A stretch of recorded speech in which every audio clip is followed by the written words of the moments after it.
निमित्त सत्कार माझ्या हस्ते होता।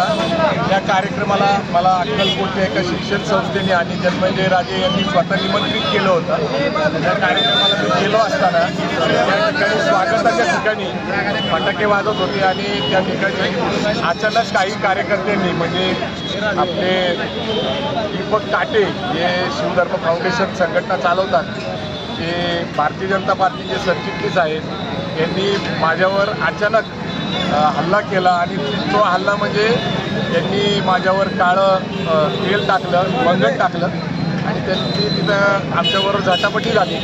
परंतु जो प्रकार मी पाहिला स्वतः दीपक काटेंनी जो केला माझ्याबरोबर ते तिथं जे काही कार्यकर्त्यांनी मला संरक्षण केलं त्यावरनं मला निश्चित कळतं की दाभोळकरांचं जे प्रकरण घडलं होतं त्यांची हत्या झाली, त्यानंतर पानसरेंची हत्या झाली, कलबुर्गींची हत्या झाली, गौरी लंकेशची हत्या झाली। ही 2014-19 मधल्या घटना आहेत, त्यामधल्या काळामध्ये थांबल्या होत्या।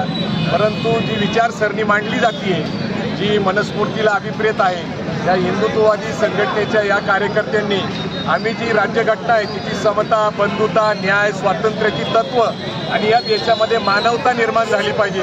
धर्माधर्मामध्ये संघर्ष नको, जाती जातीमध्ये संघर्ष नको, बहुजन समाज हा या देशातला संपूर्ण एक आहे।